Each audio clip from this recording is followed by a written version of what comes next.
I mean, who else was it gonna be? Who else on the planet could potentially be crowned Person of the Year? I ask you, listen, there were some runners up, and you're not gonna believe who they were. You might believe a couple of them, but you're not gonna believe who was on the short list for Time Magazine's Person of the Year.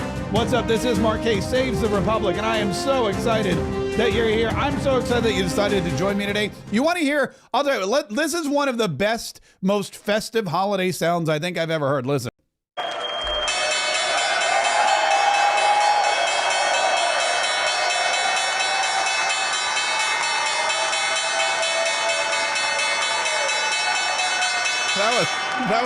That was President Donald Trump ringing the bell at the New York New York Stock Exchange this morning on Wall Street. And if you're thinking to yourself, man, he rang that a little longer than most people do, didn't he? The answer is, heck yeah, he did. That was a Trump-sized bell ring. That wasn't no regular bell ring. Donald Trump knew he had this moment and he was going to relish it, and he kept his finger on that bell, and it was just ding, ding, ding, ding, ding, ding, ding, ding, ding, ding, ding, ding, ding, ding, ding, ding. Yeah. It reminded me of, well, you got the Time Magazine cover in the background there, it reminded me of It's a Wonderful Life. Remember how when he looked at it, a teacher says every time a bell rings, an angel gets its wings. And George Bailey's like, attaboy, Clarence, attaboy. And then they go to the bar. Remember, they get kicked out of Martini's bar, only it's Nick's bar. Spoiler alert, because they're, because George Bailey never existed and Martini never got the bar, so Nick ran the place. And he goes, get me. And he's doing the cash raise. He goes, get me. I'm giving out wings. And it's just ring, ring, ring, ring, ring. That's what it reminded me of. It reminded me of Donald Trump just handing out free wings to angels. By the way, I just said free wings, and I got really hungry for B-dubs. I just thought, ooh, free wings. That sounds, where can I get some free wings? Free wings for all. What's up? Anyway, listen, we have so much to come. By the way, doesn't this just put you in the holiday spirit? It's like, it's like the sound. It's like Jingle Bells almost. Oh, you know what? In fact, wait a minute. You know what? Wait a minute. Hold on. I got an idea. Hold on. Bear with me. We're going to get to the show in just a minute. We're going to get to our Kaye's Kid. We're going to get to the news about the drones attacking New Jersey. But hold on. I just got it. I just got an idea. Ready?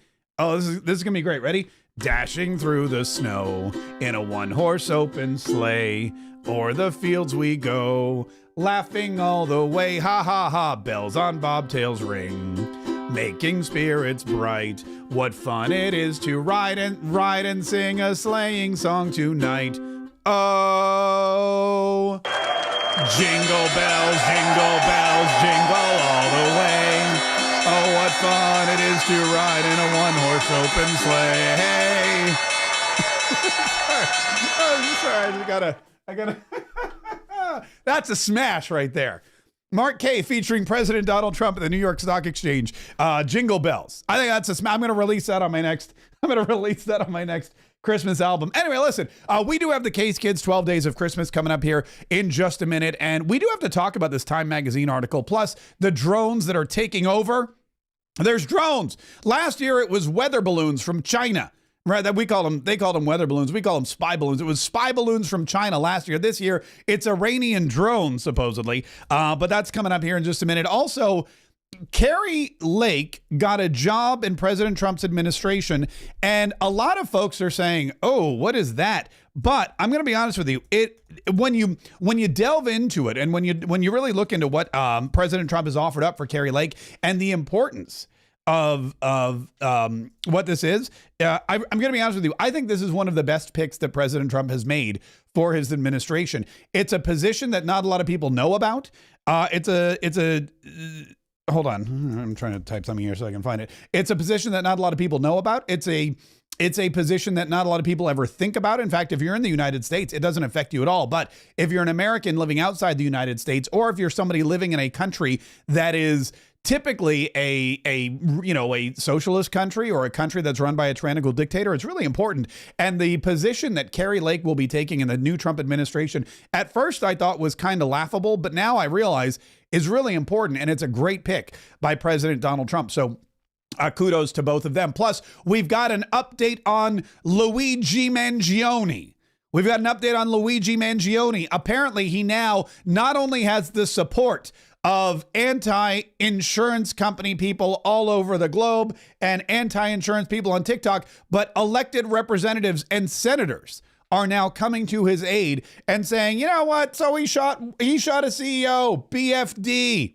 What? There's plenty more CEOs where they came from, and let's be honest, these people have it coming. The war on capitalism continues, and what the left is doing is they're using this Luigi Mangione story, and they're using it in a way that's really nefarious. But what they're trying to do is they're trying to drive a wedge between Donald Trump, billionaires, industrialists, capitalists, the people that grow and build and run America, and people that are taken advantage of by the capitalists, or people who are not in that upper echelon of economic and financial success.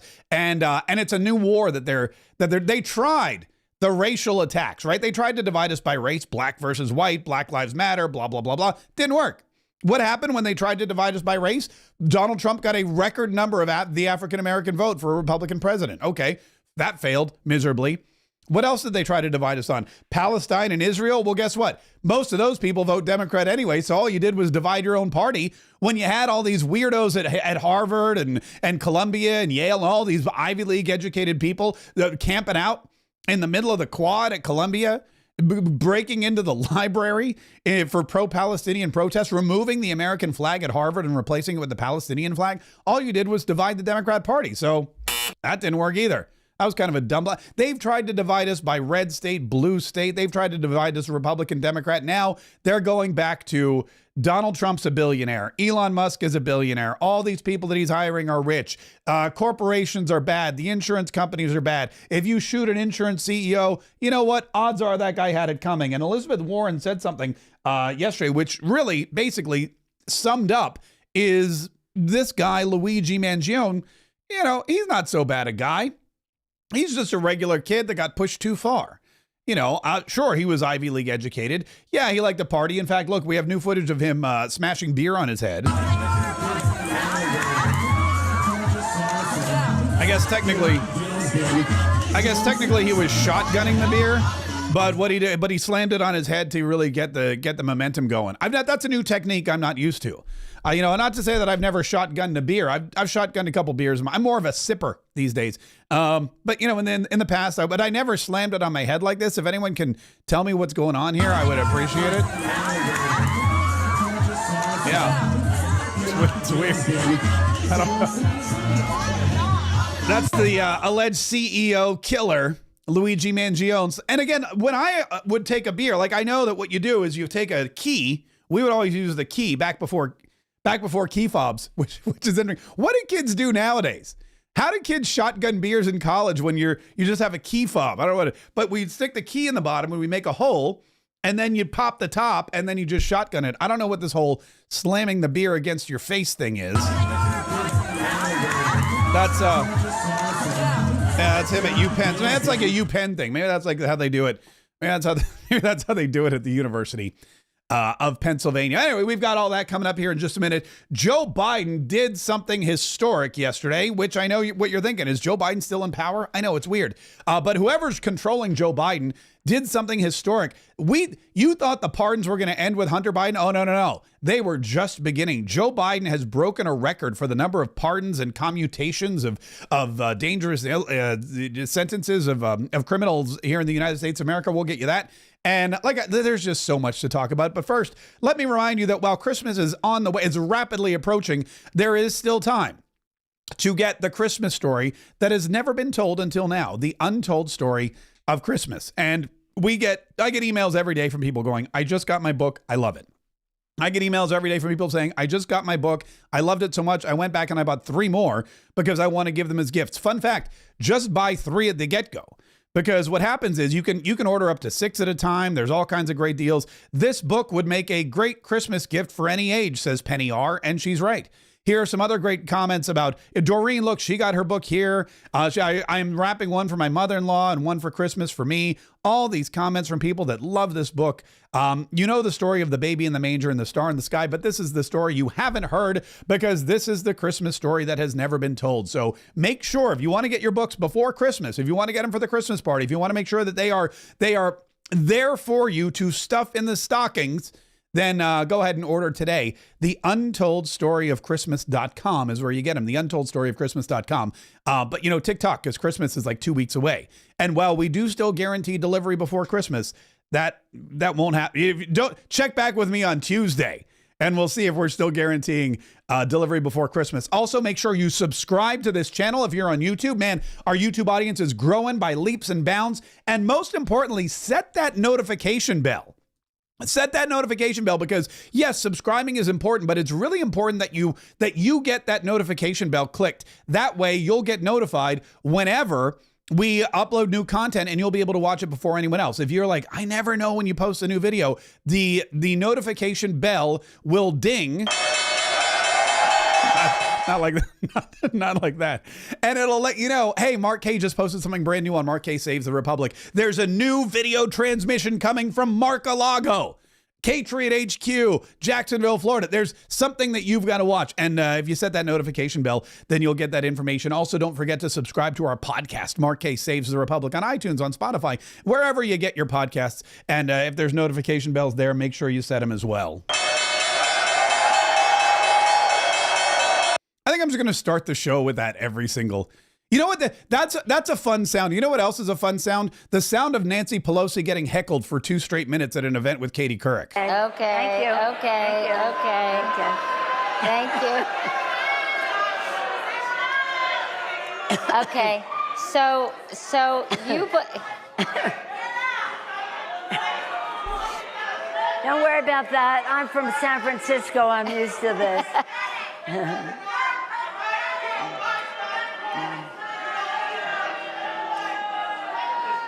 I don't know what they're mad about. I mean, other than the fact that Nancy Pelosi's there, I don't know what they're mad about. I don't know what they're angry about this time, but it just goes on. I mean, look, it literally goes on for like another 2 minutes. Have an opportunity for the audience to ask questions, so we'll wait till the end of our conversation to do that. See, they'll get what they want, because all the press will say is that we got interrupted.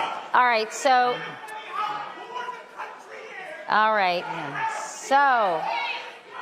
you never know what to expect at the 92nd Street Y. I mean, do they not have security there? Is there nobody there to handle the hecklers? Did they not think? Then they probably didn't. This is the problem with the left. They're so egomaniacal. They're such elitists. They're like, oh, Nancy Pelosi. No, but everybody likes Nancy Pelosi. Nobody's going to heckle Nancy Pelosi. And then all of a sudden she's inundated. They have nobody there to stop. She's sitting there uncomfortably on stage with Katie Couric going, okay, I guess we'll just wait till this guy gets tired. Is that what they're thinking? Because they have nobody. They don't feel like they need to be protected because they feel like everybody loves them. But the opposite is true.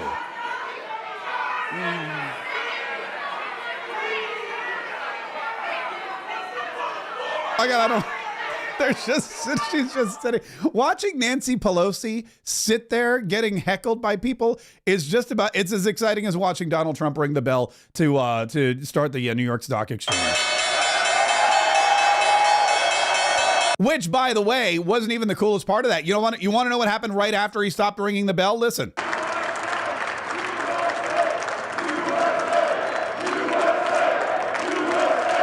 USA!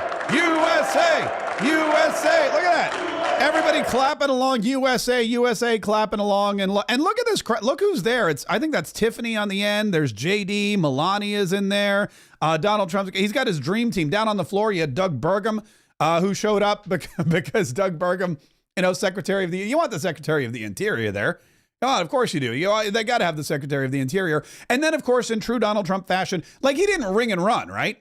I think most people, Joe Biden would ring and run. First of all, Joe Biden would none of the Democrats would ring the bell. In fact, Donald Trump was the first president since Ronald Reagan to be invited to the New York Stock Exchange, or to accept the invitation to the New York Stock Exchange to go ring the opening bell. Since Ronald Reagan. There have been a lot of presidents since Ronald Reagan. You had Ronald Reagan in the 80s. After that, it was GHWB, George Herbert Walker Bush. Then it was Bill Clinton. After Bill Clinton, you had George W. Bush. Then you had Barack Obama. Then you had Donald Trump the first time. Then you had Joe Biden. So really, that's like 6 or 7 presidents never showed up to ring the opening bell. And Donald Trump rolls in, rings the bell. They start chanting USA, USA. And then he goes down into the pits. He goes down onto the floor, the trading floor, and he's snapping selfies with people. He's taking pictures. He's shaking hands. People are so thrilled to see him. And if you think New York and Wall Street are liberal, it's all about money. And when they see Donald Trump, they see money. They see the new golden age. They see the guy who's going to deliver us from inflation. They see the guy who's going to bring prices down. They see the guy who's going to help create jobs. They see the guy who's going to bring jobs back. They see the guy that's going to make their stock market explode, not to mention their Bitcoin and their real estate. They see the guy that is going to make America rich again. And not only do they see him, but they can talk to him because Donald Trump doesn't ring and run. He rings the bell and then he goes downstairs and he hangs out because he likes people. He's a politician that likes people. He likes the voters. He likes Americans. He likes to hear their stories. He likes to find out why they support him and why they, how he can represent them better and all that. And just, shoot the breeze. That's what Donald Trump's all about. That's why he's there. And that's why, most importantly, he is Time Magazine's Person of the Year. Bum, bum, bum. Where is my photo of Donald Trump, Time Magazine's Person of the Year? Why is my iPad not working? Anyway, Donald Trump is Time Magazine's Person of the Year, which we will plug. Hang on, let me just read this in because it's a great picture too. Donald Trump has been Person of the Year before. He's been Person of the Year before. This isn't his first time. It's not his first go around. But now they really did a great job with this. They really did a great job with this photo this time around. And I'm really excited about showing it to you. But for some reason, the iPad's not displaying. But the photo is, because they could have done him dirty. They could have found some bizarre photo that wasn't, it wasn't really stoic or it didn't really reflect Donald Trump and his glory. But they found a really great picture, again, which I would love to show to you. And it's Donald Trump in his Person of the Year suit. And it's Donald Trump with it's kind of this interesting upward shot that they chose. I don't know where it is. So we're gonna unplug the iPad and we're gonna bring it. We're gonna see what happens. But anyway, what we've got is we've now got Donald Trump, who else would be Time Magazine's Person of the Year? I'll pull it up here. Who else would be Time Magazine's Person of the Year other than Donald Trump? Because this year especially, think about all the things that Donald Trump accomplished. First of all, he said, I'm going to run for president again after, quote unquote, losing in 2020. Then he came back, he ran for president. He had to beat back a bevy of challengers because he was no longer the incumbent. I mean, he was kind of the incumbent, but not technically the incumbent. And when you're not technically the incumbent, you got to have a primary. And there's people like Ron DeSantis and Nikki Haley who are going to try to challenge you unsuccessfully. And he did all that. And then Super Tuesday came and went. And he was like, all right, look, I'm the nominee now. I'm going to run. And then he had to run against not one, but two Democrats. He ran against Joe Biden, debated and defeated Joe Biden. Then they said, all right, Joe Biden sucks. We got to get rid of him. They brought in Kamala Harris. He debated and defeated Kamala Harris. In the meantime, bullets are flying by his head. He got shot in the face, ear, blood, Secret Service down, fight, fight, fight, all that. Then there was another attempted assassination on President Trump, probably more that were thwarted. And Donald Trump the whole time just kept going at it, kept getting out there, kept rallying, kept doing interviews. He changed the face of American politics and American media. What Donald Trump was able to do this year was not just show people the new way to run and win elections, meaning it's not about, here's the old way that people used to run elections. They used to hold an expensive fundraiser. They would charge $10,000 a plate. They would take all that money and they would buy negative ads against their competitor.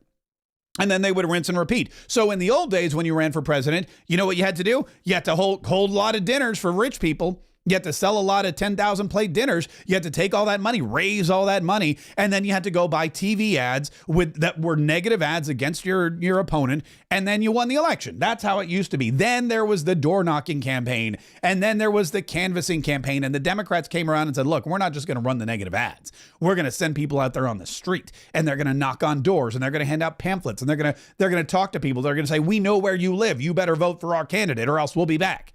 And the door knocking campaigns proved to be pretty effective. They would rent buses and they would drive around to the old folks' homes and say, hey, old people, what, you guys want to go out for a little bit, get some sun? We're going to drive you down to the polling location. All you have to do is vote for our candidate. And the old people would get on the bus and they would drive them down. They would vote for them. That's how it used to be, not anymore. Donald Trump has changed the game. Sure, there's still expensive dinners. Yes, there's still advertising, but the money goes to something else. The money goes to lawyers, number one, because, well, we know that there's going to be a lot of legal back and forth. But Donald Trump has embraced the new media. He no longer just blanket spends cash on negative advertising on TV and radio. Sure, he does spend cash on TV and radio, but not nearly as much. Now he's spending his time on your phone. He's spending your time doing podcasts. He's spending his time doing live streams. And he's spending his time reaching a new audience with significantly easier because everybody has a phone and everybody answers it. If somebody knocked on my door right now, I would ignore them. Why? Well, because I'm doing a live broadcast, but also because I can look at my camera on my phone, see who's at the door and go, they can leave that Amazon package or, I don't want to, I'll talk to him later. The phone is the key into people's minds and into their political aspirations. The phone is the key to convince anybody that you are right and somebody else is wrong. And Donald Trump knew that. And wouldn't you know it, CNN's Van Jones is now finally realizing that as well. And he's telling the rest of the Democrats, we screwed up. The mainstream has become fringe and the fringe has become mainstream. Look at that. The mainstream has become fringe and the fringe has become mainstream. He was at some event, the New York Times thing, and Kellyanne Conway was there and they were having a pretty frank discussion. And I was shocked at how much Van Jones understands about how bad the Democrats are at social media. We are way off. The entire political class is way off. First of all, digital is a new door knocking. Mm-hmm. You got to understand that. We were laughing our butts off at Donald Trump for suspending his door-knocking campaign and letting Charlie Kirk and Elon do a bunch of stuff online. We said, these guys are idiots. These guys are stupid. Then you start knocking on these doors. You know what people come to the door with? Their phone in their hand. They're in a 24-hour digital surround sound that has nothing to do with CNN, has nothing to do with any stuff that we do. I got a teenage son. I asked him, who are the most influential people in the world today? I'm thinking to myself, he's going to say Barack Obama, Oprah Winfrey, Jay-Z. He says, Kaye Sent, Aiden Ross, Jinxie, and Sketch. I don't know who he's talking about. By the way, if you're listening to the podcast and you're not watching this, Van Jones, the fact that he thinks his teenage son is going to say the most influential people are Barack Obama and Oprah Winfrey shows how out of touch he is. But he's reading the name. When he reads Kaye Sent, when he reads Aiden Ross, when he reads those names, he had to write them down. He's like, oh, let me get my notes because I don't remember I don't know who these people are. But he's 100% right. People, the phone is the new door knocking. You don't need to send operatives out to the streets. You need to send your candidate out to do podcasts and live streams. And that's what Donald Trump did. And Kamala Harris did not. Who was on the Joe Rogan podcast this last election cycle? Was it Donald Trump? It was. Was it J.D. Vance? Was it Kamala Harris? No, I'm sorry. She did one podcast. It was the BJ Sex podcast hosted by Alex Cooper. She declined Joe Rogan's interview. Tim Walz was not on the Joe Rogan podcast. They wouldn't put these people out there on podcasts because they knew they couldn't handle a 2 to 3 hour conversation the way J.D. Vance and Donald Trump could. J.D. Vance and Donald Trump each sat down for about 3 hours. That's 6 hours of uninterrupted conversation about their direction and their hope and their agenda for the country before an election, not to mention the bazillions of hours created by sound clips and sound bites and tweets and X posts and TikToks. And do you know how many times I repurposed Donald Trump's Joe Rogan interview in 19 different ways? I played clips on this show. I played clips on my TikTok. I posted it on X. I talked about it to my friends. It was amazing. The word of mouth, the ability that Donald Trump was able to, the number of people he was able to reach by flying to Texas and sitting down for 3 hours with a 55-year-old, meathead, gym rat comedian in Texas. And those are all, that's not an insult. Those are all compliments. Did wonders.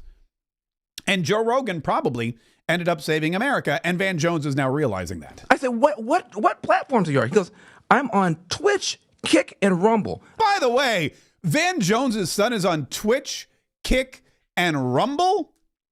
Rumble's where all the cool people, Rumble's for the conservatives, Rumble's for the right-wing whack jobs. What is his son doing on Rumble? Rumble is the new conservative answer to YouTube and the rest of these other channels. Rumble is where Russell Brand went when he was canceled off of YouTube. Rumble is where Dan Bongino went when he was canceled off of YouTube. Rumble is where Steven Crowder went and hosts his Mug Club show when he was canceled off of YouTube. Rumble is, if you're Van Jones's kid and your dad is like the face of CNN, what are you doing on Rumble? That's travesty. When I grew up in Winston-Salem, North Carolina, I grew up like 3 blocks from the R.J. Reynolds tobacco facility where they made all the cigarettes. Camel cigarettes, Winston cigarettes, Salem cigarettes, the whole place smelled like tobacco. Growing up, you could walk out the door every day of your life and you would smell cured tobacco. And I had a friend who was grounded for like 2 weeks. And we went by his house. We're like, hey, you want to go out and do this? He's like, I can't, I'm grounded. I go, what's wrong? And he's like, my dad caught me smoking Marlboros. Not my dad caught me smoking. Not I'm grounded because my dad caught me smoking. It was I'm grounded because my dad caught me smoking Marlboros.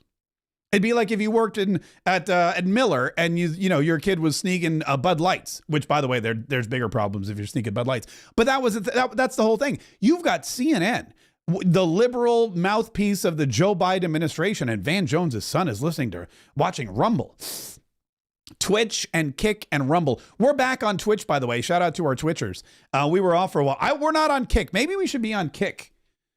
Maybe we'll join Kick too, and we'll get some other folks in here. We'll just be everywhere. That sounds like you need to go to the hospital. What are these platforms? I'm telling you guys, the mainstream has become fringe, and the fringe has become mainstream. There are platforms, there are people out there that are getting 14 million streams, and we're on cable news getting 1 or 2 million. And so there is a whole world out there. Kellyanne Conway, I hate to agree with her, but I do a lot of times.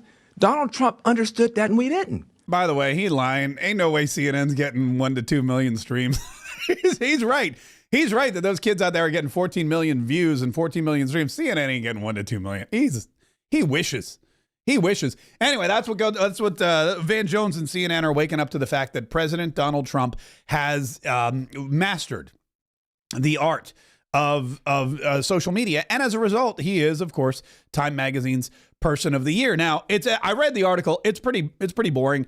There's a lot of it is Time is magazine. Really, the only time they ever, no pun intended, the only time they ever have significance is at the end of the year when they pick the most popular person in the world and they clout jack that person, and they say, all right, we need to stay relevant somehow, so we're going to put the most popular person in the world on the cover, name them Person of the Year, and then we're going to go back into obscurity for the next 365 days. And, truth be told, they made a good decision, because there were other people that listen to this. There were other folks that they thought potentially could be Time Magazine's Person of the Year. One of them was Joe Rogan, who we just discussed. Another was Trump's BFF, Elon Musk. And a third person on that list, Kamala Harris. I know. But I have to imagine this was back when Kamala Harris was in the fight. I have to imagine this was back when Kamala Harris was still running, when the polls had her ahead, when people thought, oh, she could potentially be the first female president of the United States of America. She could do this. Maybe after the debate, when everyone was giving her kudos, even though the only thing anyone ever remembers about the debate was they're eating the dogs, they're eating the cats, they're eating the pets of the people who live there. That's all people remember about the Donald Trump Kamala Harris debate. And I have to imagine she was on the list early on, but after the election, after Donald Trump walloped her in the Electoral College, getting more electoral votes than he did in 2016, after Donald Trump walloped her in the popular vote, getting more popular vote than Kamala Harris than he ever did, than really any Republican who ever ran for president. And after we realized that Kamala Harris didn't even beat Joe Biden in a single county across the country. After all of that, I imagine they scratched her name off the list, and the words Person of the Year and Kamala Harris were never, ever, ever uttered again in the same sentence. I have to imagine that's what happened. Listen, I want to talk about these drones, because this drone thing what's going on with these drones is just bizarre and kind of scary and weird. But before we do that, I do want to take a moment to celebrate our Kaye's kid today for the 12 days of Christmas. We are on day 6 of the 12 days of Christmas. We're halfway through. I can't even believe it's true. But we have today, tomorrow, and then 5 more Kaye's Kids, 1 a day, all next week before we break for Christmas. And again, this is the money that we raise during our poker tournament throughout the year with all your generosity. And you guys who are, look, when we were on the radio, we had listeners all over the country. And we thought, when we did one of these, poker tournaments or whenever we did some kind of Kaye's Kids drive, we knew there were going to be people that were listening and that kind of thing. But now that I'm out on my own, now that we're part of the fringe, and thank God we are, man, thank God I'm not in the old school media anymore. The mainstream has become fringe, and the fringe has become mainstream. Yeah, we used to be fringe, but now we're mainstream. Thank God that I'm part of the new mainstream fringe. Welcome to the fringe, folks. Welcome to the fringe. You are watching the future right now. Doesn't it sound great? Yeah, that's it. We are the fringe. We are the mainstream. We are the ones who control the world. We are live streaming everywhere. And when we were able to sell out tickets again to the poker tournament and raise all this money for Kaye's Kids, it really solidified that it's the message, it's the messenger, it's not the medium. Nobody has a favorite radio station. They have a favorite radio personality. Nobody has a favorite TV station. They have a favorite TV personality. They know what they want, the news. They want it from somebody they like and who they trust and who entertains them. And that's why when Tucker Carlson left Fox, he did fine, because nobody was like, oh, I love Fox. They're like, no, I love Tucker. And when I left the radio station, or was asked to leave the radio station, we did great, because people didn't love the radio station. Nobody loves a radio tower. It's just a big thing of metal that shoots out radio waves and probably gives you cancer. I don't know. But they wanted to hear what I had to say and how I covered the news. And so you guys came here to Facebook and to Rumble and to YouTube and to Twitch and everywhere else.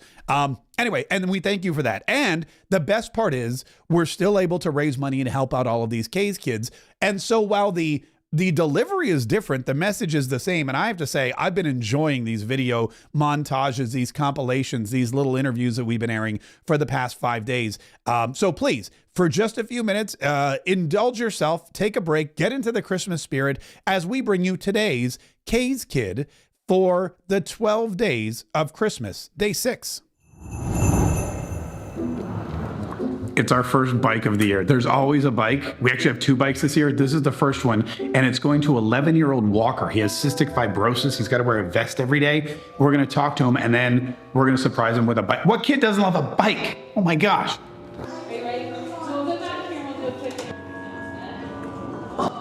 Merry Christmas! How are you? Good. Are you Walker? Yeah. How's it going?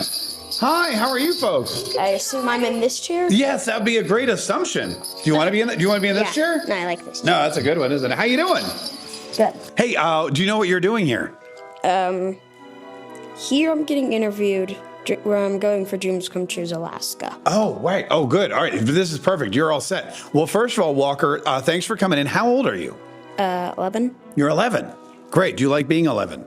Yeah. Yeah. Are you good at it? Yeah. Oh, good. Fantastic. You are here because we're going to talk to you a little bit. And you said that you're already planning your dream with Dreams Come True. Where are you going? Alaska. Just to hunt polar bears or something? What are you going to do? No, we're going on an Alaskan cruise. Why Alaska? What is it about Alaska that you like? No. Snow? Florida doesn't have a lot of snow. No, that is real. One other thing we wanted to talk to you about is how you got involved with Dreams Come True, because we do these kind of interviews all the time, and we meet lots of kids just like you, and we know that when you get involved with Dreams Come True, it's because you've had some kind of medical issue. Is that right?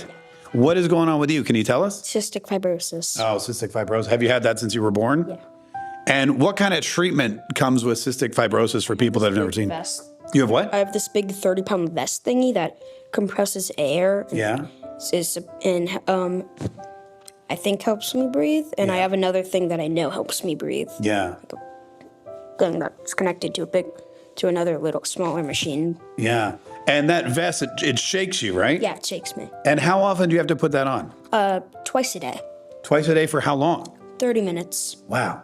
And that's every single day? Every day. So when you go on your Alaskan cruise, do you have like a portable vest, or you're able to take it? Like 30-pound thing about this big. Yeah. I'm able to bring it with me, basically wherever I go, because I have this big suitcase that also is with it. Yeah. And that's what, in the morning and the evening? Morning and end of the day. Morning and end of the day, huh? I bet that's probably uncomfortable. My mom lets me watch TV during it. And how's your breathing now? How's it today? Normal. Normal? That's good. Yeah. Anything that you wish you could do that maybe you're not able to do? Scuba diving. You can't scuba dive? No. Can you go snorkeling? I can go swimming. Okay, all right. So that's there's a lot of crazy. Close enough. Yeah, it's like scuba diving but safer. Yeah. Thanks for sharing all that. I know that's not the most exciting topic of conversation, but a lot of people are curious kind of what's been going on with you and that kind of thing. And you seem like you're doing okay. Yeah. Well, as you can tell, we decided this interview would be a little bit more exciting if we decorated for Christmas. So we brought out the tree and the hat and the nut. What do you think? Did we do a good job? Yeah. Yes. Do you like Christmas? Yes. What do you like best about Christmas, Walker? Presents, and it's Jesus' birthday. Presents and it's Jesus' birthday. Good, you threw that in there. That's always important. No, presents are great. Do you like to get presents or give presents? Both. Both? What do you like more?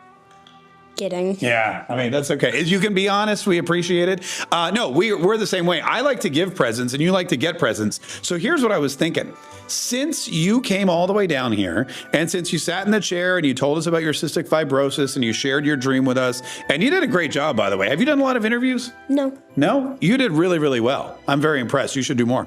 But because you did all of that, I thought since it's close enough to Christmas time and since we're decorated, what if we just went ahead and gave you an early Christmas present? Would that be okay? Yeah. You sure? Yeah. You don't want to talk to your mom or anything? No. You've decided? Yeah. All right.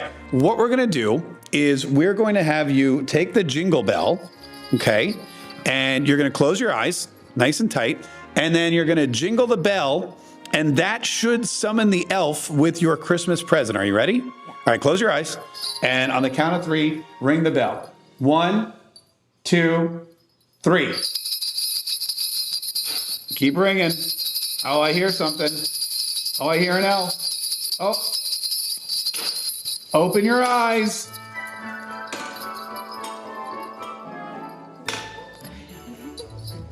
What is it? A new bike. Is it? Did you want a new bike? Yes. Well, guess what? We got you a new bike. Thanks. You're welcome. Do you like it? Yeah. Yeah, it's black and red. It's got all these like cool things on it. Did you have like an old bike? Yeah. Yeah, well, this one is brand new. It's got everything you could it's never been ridden before. I was tempted, but I didn't ride it. And this is just something that, we like to do every Christmas. And we like to, make sure that kids like you feel normal and know that there's people out there thinking about you. And we wanted to put a smile on your face, and hopefully this does it. It definitely did. It definitely did? Well, listen, Merry Christmas, Walker. Merry Christmas to you too. Now, if you're listening and not watching, Walker, a very cute kid, very well spoken. When that bike rolled out and he opened his eyes and he saw it, total shock. So that's why he seemed subdued. He seemed kind of like Loki, in shock. Had no idea that was going to happen. And when you're a kid and you go there and you're like, yeah, I'll get a gift, no problem. And a bike rolls out, you're just almost speechless. After we cut the cameras, by the way, talking up a storm. He and his brother, the two of them talking. We took more photos with the bike. It was just amazing. It was just truly amazing. And now, if you want to see it again, or if you want to see any of the behind the scenes photos, visit Kaye's Kids on Facebook, because we have a Facebook page, and you can see just again how excited these kids are with their gifts. You can learn more about them, and of course you can support us by going to kayskids.com anytime throughout the year. kayskids.com. All right, so let's talk a little bit about drones, shall we? Because apparently we're under some kind of drone attack.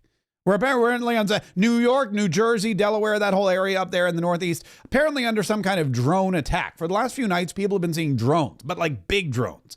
Not the little drones, not the little drones that you get from DJI or that your neighbor has, or, my buddy Rob uses to take photos of his house, or he goes to the beach to like follow the kids around. No, these are massive drones. They look like they've been described to be the size of large SUVs.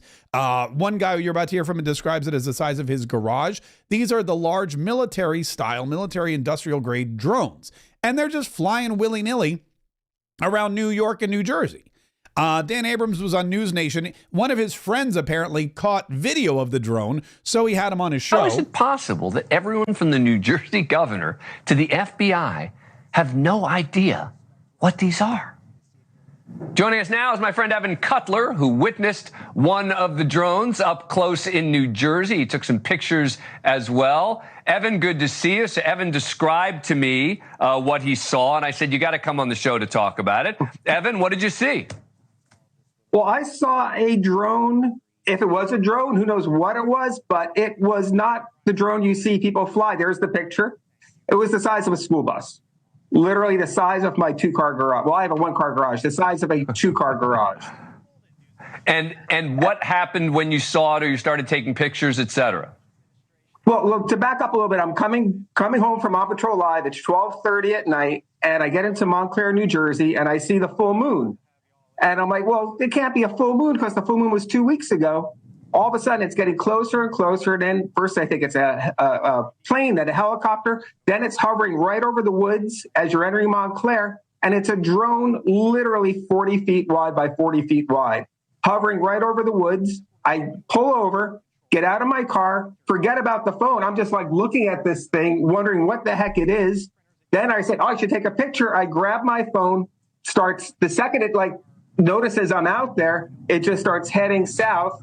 Grab the picture. The picture looks like a dot. It looks like, at the very most, like a Plan 9 from outer space flying saucer. But when I got a good close look at it, when it was only about 100 feet off the ground, maybe 150 feet off the ground, it looked like a drone on steroids, like literally a drone the size of a garage. All right, so he's got a drone on steroids, the size of his garage, his single-car garage, and it's floating around on above New Jersey, and that's troubling.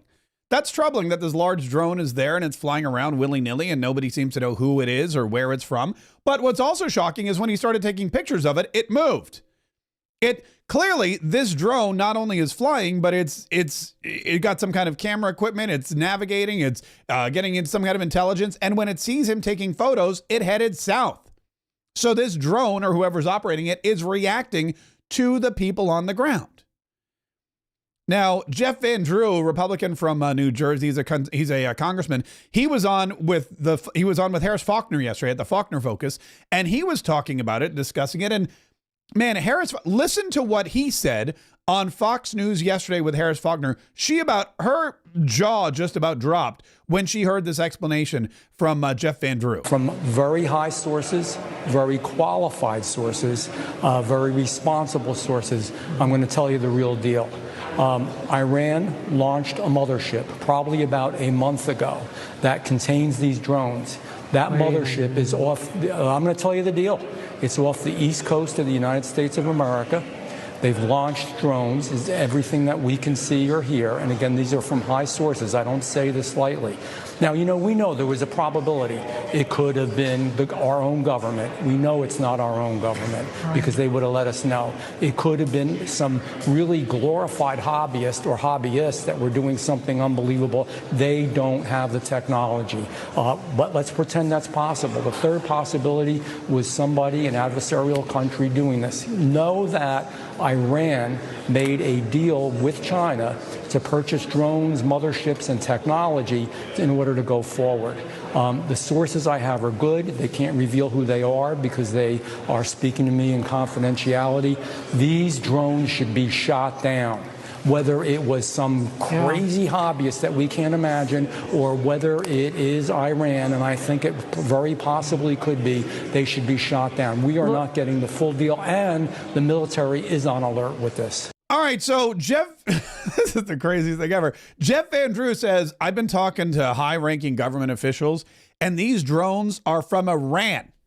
They're Iranian drones, and they're being launched from a mothership that's hanging out on the east coast of the United States of America. So not only do they have multiple large school bus-sized drones, but they've got a mothership like a Death Star hanging out there in the ocean somewhere, and they're launching these drones from a ship parked off of our coast, and the military knows about it. That's what Jeff Van Drew says. He says we should be shooting these things out of the sky. I tend to agree with him. I tend to agree with that 100%. I thought we should have shot the balloons out of the sky. But you know what we did with the weather balloons? Joe Biden let them fly all the way in from Canada, across Montana, down through Maryland, into South Carolina. And then when they exited off the coast of Myrtle Beach and they were in international waters, that's when Joe Biden shot down the Chinese balloons. He didn't do it when they were hovering over the military silos in Montana and in the middle. No, he waited until they were safely offshore and then he shot them down.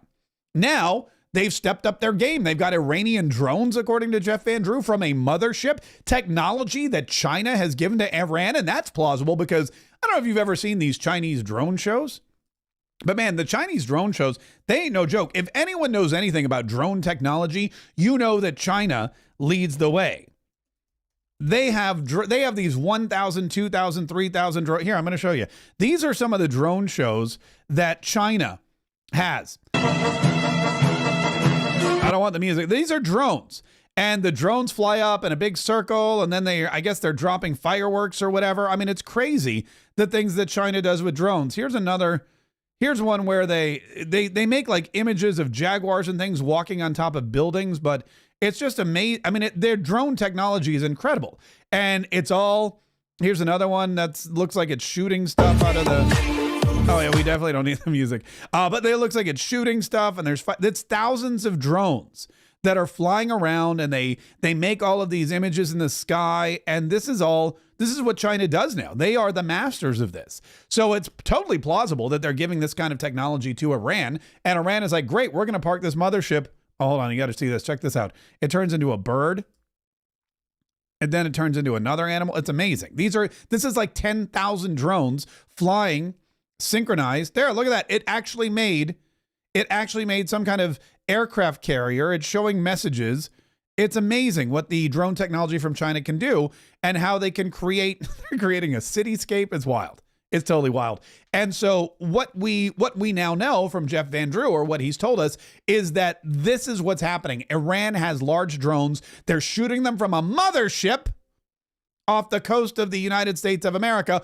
Oh, and fun fact, the military knows all about it, except the military, they claim they don't know anything about it. This was a Pentagon spokeswoman yesterday at a Pentagon briefing where she was asked about the New Jersey drones. Tell me what the Pentagon is doing to address this issue of drone sightings over New Jersey. It's near sensitive installations. The FBI is involved. What is the Pentagon doing? Sure. So at this time, aware of those drone sightings that have been reported, at this time we have no evidence that these activities are coming from a foreign entity or the work of an adversary. We're going to continue to monitor what is happening, but at no point were our installations threatened when this activity was occurring. Can you rule out that these are American drones or U.S. military drones? These are not U.S. military drones. Again, this is being investigated by local law enforcement. What our initial assessment here is that these are not drones or activities coming from a foreign entity or adversary. Representative Jeff Van Drew, who is a Republican from New Jersey, was just on the air saying that Iran launched a mothership probably about a month ago that contains these drones, and that mothership is off the coast of the east coast of the United States. Is there any truth to that? There is not any truth to that. There is no Iranian ship off the coast of the United States, and there's no so-called mothership launching drones towards the United States. Okay, the fact that the Pentagon has now said that there's no Iranian drones in the United States and there's no Iranian mothership off the coast launching drones into the United States, the fact that the Pentagon has now confirmed that makes me wholeheartedly believe that that's exactly what's happening. That's exactly what's happening. In my humble opinion, fact checkers, I believe what Jeff Van Drew is saying is true because the Pentagon told me it was not.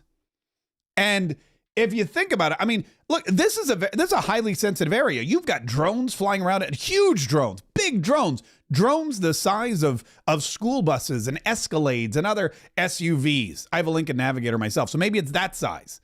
And they're flying around New Jersey, where Donald Trump has several golf courses and Donald Trump has buildings. Trump Tower is in New York, which is just a hop, skip, and a jump away. Do we not remember 9/11? Do we not think, hey, what would happen if a drone loaded down with explosives the size of a small garage flew into a building in New York City? Do we not think about those kinds of things? What about Delaware? Doesn't Joseph Robinette Biden Jr., who is still technically the president of the United States, doesn't that dude live in Delaware? Are we not at all concerned? The Pentagon doesn't seem concerned at all. They're out there telling us these are not Iranian drones. They're not coming from a mothership. Okay, well, let's think about this. If they're not Iranian drones, who else has the technology? We do. Why would we be flying drones around our own cities, spying on our own government or spying on our own people? I mean, I wouldn't put it past us. I'm sure. Well, I mean, I'm not saying why would we spy on we spy on our own people all the time, but I'm just saying why would we do it in such a blatant and scary way? Why New York? Why New Jersey? Why Delaware? Look, there was a guy in Florida last week, and I meant to pull this audio, but I didn't have time. There was a guy in Florida, this old guy, he was like 60 something. He was out cleaning his pool, okay? And an Amazon drone, because Amazon has delivery drones now, flies by his house to his like next door neighbor, drops like a rope or something, I guess to get a package, whatever. This guy sees it, sees this drone, sees it drop a rope, freaks out, goes inside, gets his 9mm pistol, and shoots at the drone in Florida. The drone, I guess, flies away and crashes. Amazon calls the cops. The cops show up at this guy's house and they say, hey, did you shoot a drone out of the sky? And the guy goes, yeah. And they go, what'd you use? He goes, my 9mm. And they arrested the guy. He didn't seem too worried about it at all. They arrested the guy. Oh, I have it here. I'll play some of it for you. They arrested the guy. And while the guy is getting handcuffed, he looks at the cop and he goes, I can't breathe. which is a total Florida man thing to do. Here it is. Listen to this. Is the guy in Florida shooting at some point today, did a drone fly over your house and you shoot at it? I'm going to be real blunt with you and ask. Yeah. You did? Yeah. Okay, why'd you shoot at it? Because I thought it was somebody and turn around playing games on my house. Okay, so the cops show up. By the way, this is horrible. A lawyer will tell you never to do this. Cops show up and say, hey, quick question for you, sir. Sometime today, did a drone fly around here and you took a shot at it? And the guy goes, yeah, I did. I mean, you're innocent until proven guilty. You have the right to remain silent. Anyway, so this guy shoots a drone out of the sky. Amazon's all ticked off. And they ask him why he did it. He goes, I thought it was someone playing pranks on my house. In Florida, if you fly a drone over somebody's house, they're going to shoot it out of the sky. That's the lesson that's learned here. In Florida, probably in Texas, Tennessee, parts of Georgia, I'm sure. If you fly a drone outside of somebody's house or around somebody's house, what's going to happen is they are going, somebody, not everybody, but in Florida, 1 out of every 2 people owns at least one gun. And they are not, we've got laws here that, I mean, okay, you can't shoot drones out of the sky, but these people are, a jury of this man's peers is going to let this guy off the hook. No problem. I'm just saying. If I were on this guy's jury, I'd be like, not guilty. Shoot him down. This is probably why, by the way, the Iranians or whoever it is chose New York, because New York and New Jersey and Delaware have the strictest gun laws in the country. You can't just pull out a gun. If you pulled out a gun and shot at a drone in New York or New Jersey or Delaware, you'd be gone, man. You'd be like one of those J6 protesters locked up forever. No one would ever see you again. That's why they don't fly these drones around the South. If it's south of DC, they're like, you know what? Those people down there, they're crazy. They don't know. We don't know what's they're all armed. They all have weapons and they don't give a you know what. If you fly around, you're going to find out. Fly around and find out, Iran. That's the motto down here in Florida. Fly around and find out. And so anyway, so back to the seriousness of the drones. So the Pentagon is out there saying there's no mothership. We don't know what these drones are. They're not American military drones, but they're not Iranian drones either. I have a question. If they don't know if they're what they are, if they don't know if they're, who's sending them, how do they know they're not Iranian drones? The Pentagon, the FBI doesn't know what they are. The military doesn't know. The FBI doesn't know. Here's another clip from, I want to say this is Fox News, where the FBI is admitting to a congressional council they don't know what the hell's going on. Jersey Governor Murphy holding an emergency meeting about the dozens of drones spotted all over the state, including these over my house. That's right in front of my house.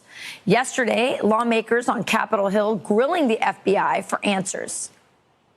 You're telling me we don't know what the hell these drones are in New Jersey are? Is that correct? That's right. That's madness that we don't know what these drones are. I got an article right here, mystery drone spotted over New York, New Jersey, prompt calls for federal investigation. What can you tell us about what you guys do know? We do not know the particular specifics of what those drones are.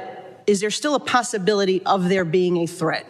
At the end of the day, that's what my constituents want to know. I would just mention it concerns me that we don't know the answer to your question yet. It's getting worse. It's getting worse for the government. Thank God Christopher Wray quit. Thank God that guy's out, because the FBI is like, I don't know. We don't know what these are. We don't know where they come from. We don't really know the answer to. She asks not where are they from. She asks, are they a threat to my constituents? She's a New York representative. Are these drones flying around a threat to my constituents? And the FBI goes, it saddens me. It upsets me that I don't have an answer to that question. So the answer is, I don't know. Could be. Could be a serious threat to your constituents. We don't know. So the FBI doesn't know. The Pentagon doesn't know. Jeff Van Drew knows, because someone in the upper echelons of the deep state is telling him it's the Iranians and they're using Chinese technology. And Josh Hawley from Missouri is just beside himself. And Josh Hawley is really one of the few senators that represents all of us. Whenever Jeff Hawley speaks, I'm like, what he said? I'm always like, Jeff Hawley, no matter what he says, whenever he opens his mouth, whenever he's interviewed, no matter what the topic, if I'm watching him in the Senate at a Senate subcommittee meeting, grilling somebody, Merrick Garland or whomever, whatever Josh Hawley goes, I always go, yeah, double from me. And he's like, this is ridiculous that we have we're the United States of America, gosh darn it. Yeah, you can't tell me that we don't know what that is. I just think they're not being honest with us. I think that if we don't know, if our government really has no idea, then they're even more incompetent than I thought. We've got to get to the bottom of this, and they need to level with the... Oh, wait. Oh, no. Yeah, you can't tell me that we don't know what that is. I just think they're not being honest with us. I think that if we don't know, if our government really has no idea, then they're even more incompetent than I thought. We've got to get to the bottom of this, and they need to level with the American people about what's going on. It's crazy. Yeah. And so there's Josh Hawley saying, look, first of all, I don't believe for 1 second that we don't know what's going on. I don't believe for 1 second that the government has no clue what's happening. And if the government has no clue what's happening, if the government does not know what's going on, then we've got even bigger problems. Then we've got bigger issues. We've got bigger fish to fry. We've got an issue with our entire government, and we need to make sure that we get rid of the incompetence. Now, speaking of that, this is kind of interesting. Christopher Wray resigned yesterday. Thank God, just in time, because now he's got a drone mess that he doesn't have to deal with. Christopher Wray quit, and I'm going to go to X because my iPad's not working. Here's what Donald Trump said about Christopher Wray. The resignation of Christopher Wray is a great day for America, as it will end the weaponization of what has become known as the United States Department of Injustice. I just don't know what happened to him. We will now restore the rule of law for all Americans. Under the leadership of Christopher Wray, the FBI illegally raided my home without cause, worked diligently on illegally impeaching and indicting me, and has done everything else to interfere with the success and future of America. They have used their vast powers to threaten and destroy many innocent Americans, some of which will never be able to recover from what has been done to them. Kash Patel is the most qualified nominee to lead the FBI in the agency's history, and is committed to helping ensure that law, order, and justice will be brought back to our country again, and soon. As everyone knows, I have great respect for the rank and file of the FBI, and they have great respect for me. They want to see these changes every bit as much as I do. But more importantly, the American people are demanding a strong but fair system of justice. We want our FBI back, and that will happen now. I look forward to Kash Patel's confirmation so that the process of making the FBI great again can begin. If Kash Patel were in charge of the FBI today, we would know what these drones are. We would know where they were coming from. We would know if they were a threat. Kash Patel would never sit in front of a Senate subcommittee or a House committee and say, I can't answer your question because I just don't know. If Pete Hegseth were in charge of the Department of Defense, if Mike Waltz were the National Security Advisor, these drones would not be flying around New Jersey. They wouldn't be flying at all. They would be dealt with promptly. Lethality, lethality, lethality. That is what Pete Hegseth wants to get back to. We're not going to let people be bullied. We're not going to let people fly weather balloons or spy balloons or drones all over the sky in our most sensitive areas like New Jersey and New York and Delaware. We're not going to do that. And if there's a mothership floating around in the ocean out there from Iran in close enough proximity to the United States of America that they could fly drones over our country, then guess what? That ship would be at the bottom of the ocean. That's why this is happening now. I told you these 3 months, I said it before, I'll say it again. These, I guess we're down to less than 40 days, are going to be the most dangerous 40 days. This is when you're going to see all of these bad actors, all of these tyrants, all of these dictators, all these people who think that they can dominate the world, who want to take over the United States of America, these people who want to attack us and or their neighbors. They're going to do everything they can right now because Joe Biden is still technically the president. And they know that if they want to get away with something like flying surveillance drones around New York, New Jersey, and Delaware, they have to do it now because they're not going to be able to get away with it much longer. That is why Donald Trump had his life threatened by Iran. We knew, remember, Matt Gaetz said there's at least 5 assassination teams out there that we know of. One of them is Iran. And now there's Iranian drones supposedly flying around where Donald Trump sometimes sleeps. It's really bizarre. Here's something else that's kind of troubling. Secret Service, according to Post Millennial, Secret Service fired 6 close range shots at Ryan Routh. Missed them all, according to a report. No laughing matter. The Secret Service, the people that are trained to protect the president of the United States, fired 6 close-range shots at Ryan Routh. Missed them all, according to a report. The Post-Millennial says the U.S. Secret Service agent that took shots at Ryan Routh, the second alleged would-be assassin of now President-elect Donald Trump, reportedly missed 6 times from around 5 feet away from Routh. I mean, look, I know it's hectic. I know that there's, you're the president's coming around the 5th green or the 5th fairway and you see a gun. I get all that, but you're taking 5 shots at this guy. You got to hit him at least once. This guy wouldn't have missed. If this guy took 5 shots at Ryan Routh would be dead. At some point today, did a drone fly over your house and you shoot at it? I'm going to be real blunt with you and ask. Yeah. I'm sorry, sir. Did you take 6 shots at a would-be alleged gunman in the bushes near the golf course? Yeah, I did. I did that. Did you hit him? Oh yeah, all 5 times. Nailed him. That is troubling to me. Routh, who was positioned around 300 to 500 yards away from Trump on his golf course in West Palm Beach, Florida, was taken into custody earlier in the fall after the U.S. Secret Service spotted him in the bushes. 5 feet? 5 feet is like, that's nothing. I mean, when I stretch out my arm, I mean, that is just, I know I'm not going to, here's the Fox News report. We got 2 new revelations from the Trump Assassination Task Force. According to their report, the Secret Service agent who spotted Ryan Routh in the bushes outside Trump's golf course was only 5 feet away when he opened fire and missed him. Not once, not twice, 6 times. He missed him 6 times from 5 feet. How does a trained agent who passed the firearms test miss a target away, 5 feet away? That's not all. The report says the Secret Service found out at 2:30 in the morning that Trump would be golfing later that day, but they didn't secure the course, allowing Routh to camp out for 12 hours before anyone saw him. Meanwhile, Routh appeared in federal court this morning, and his legal team signaling they're going to go with the insanity defense. I know the guy's skinny. I'm like, yeah, he's skinny, but come on, 5 times?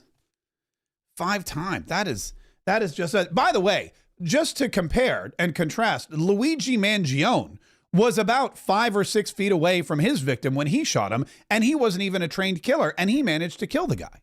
Which, by the way, the Luigi Mangione thing is getting crazy too. Luigi Mangione now has a new, I guess you would say, ally in Senator Elizabeth Warren. There's a story out from the Wall Street Journal. Luigi Mangione's Senate explainers, Warren and Sanders, tell us why killing CEOs is understandable. That's exactly what Elizabeth Warren said. I have the clip here. Listen to her. I forget, she's on one of these shows. I want to say it's MSNBC. Here is Elizabeth Warren talking about Luigi Mangione, who killed the CEO of United Healthcare in cold blood. This guy gets a trial who's allegedly killed the CEO of United Health. But you can only push people so far. And then they start to take matters into their own hands. Yeah. Wait, what? Now she's saying you can, it's okay to take matters into your own hands. You can only push people so far. And then, you know what happens? They take matters into their, that's Elizabeth Warren, a senator from Massachusetts. This guy gets a trial who's allegedly killed the CEO of United Health. But you can only push people so far. And then they start to take matters into their own hands. Yeah. look, you can only push people so far, and then they take matters into their own hands. Oh, like the thousands of people who peacefully and patriotically protested at the Capitol building on January 6th. You can only push people so far, and then they take matters in their... What about those people?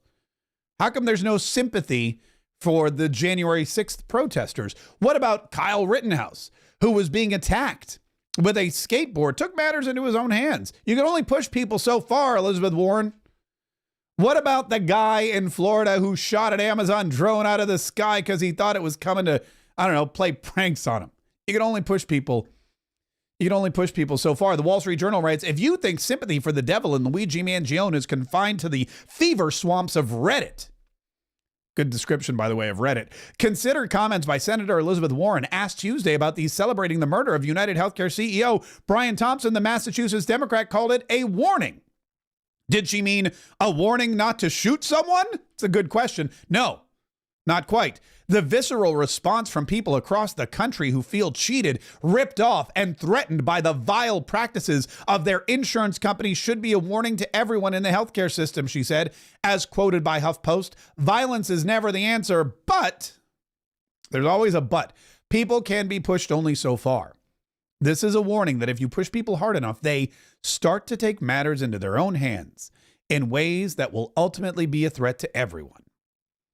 That's Elizabeth Warren, a senator from Massachusetts. She also ran for president, BT Dubs. Sorry, Keith. It is amazing. There are wanted posters, by the way, calling for violence against other health insurance CEOs, because look, there's a lot of healthcare companies. In the wake of Brian Thompson's death, what happens is now you've got these vigilantes out there, these pro-Luigi protesters, or these people who are showing support for him and for his acts of murder, allegedly, because he's still innocent until proven guilty. But now there's wanted posters. Look at this. TikToker, the BBQ lady, which I have to follow the BB. I'm surprised I don't follow the BBQ lady. TikToker, the BBQ lady, shared a video this week showing wanted posters for health insurance CEOs plastered in Manhattan. The posters with the words "deny, defend, oppose" show photos of executives and urge people to fight back. When the rich rob the poor, it's called business. When the poor fight back, it's called violence, says the one for murdered United Healthcare CEO Brian Thompson. A suspect in Thompson's murder was arrested in Altoona, Pennsylvania, yada, yada. The poster shows his photo with a red X through it. It blames Thompson, not his killer, for his death and issues threats to the other executives with Optum Health and United Healthcare. These posters are a direct call for violence against executives in the health insurance industry. Here is the video from BBQ, the BBQ lady. Do you see this? Do you see this? Deny, defend, oppose at the bottom of it.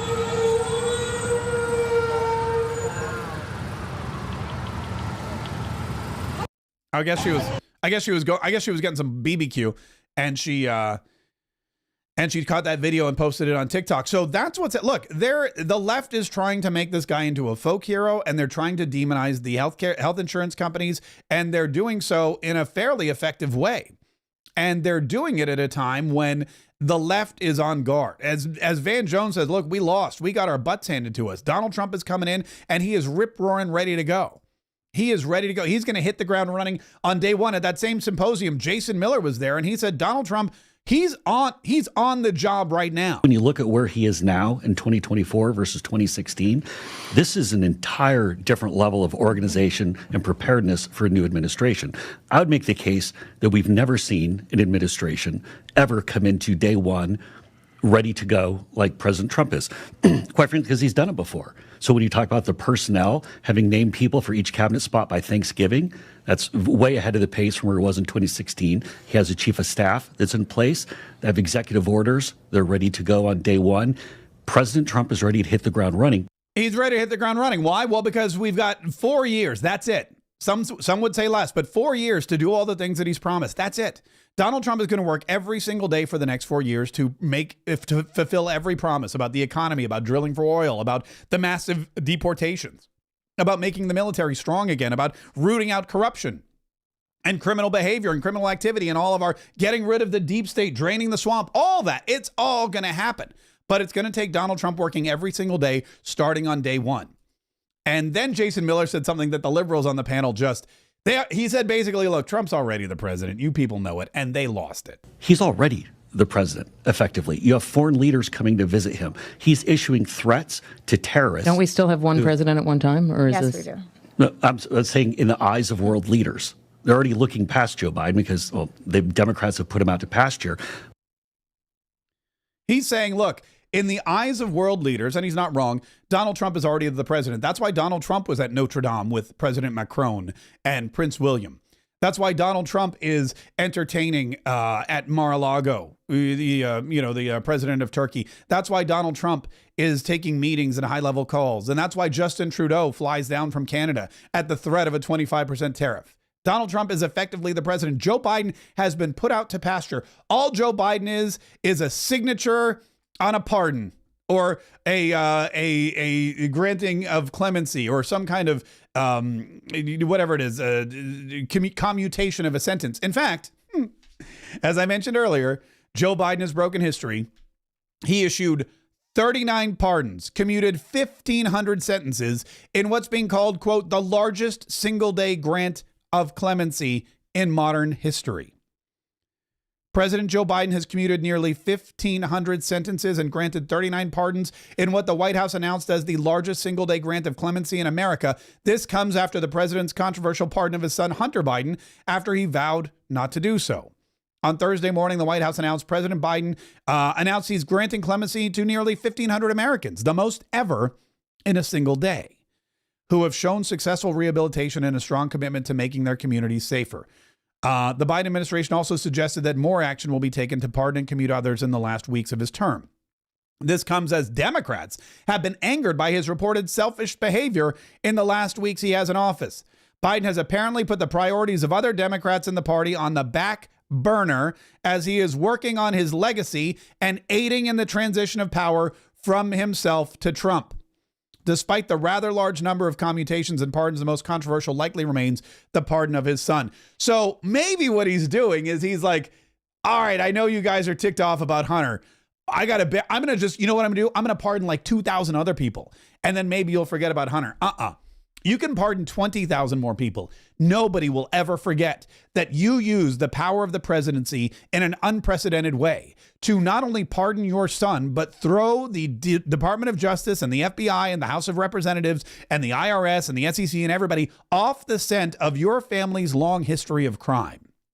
Because by blanket pardoning Hunter Biden for, 11 years worth of potential crimes, not just the 2 he was found guilty of, by doing that, you have deleted any and all action that law enforcement could take, but at the same time raised even greater suspicion as to what Hunter and James and you and your wife and everyone else was doing during that time period. What crimes were committed? The unprecedented pardoning of a president's son by said president is not going to be buried under 1,500 other commutations and pardons. We're never, ever going to forget it.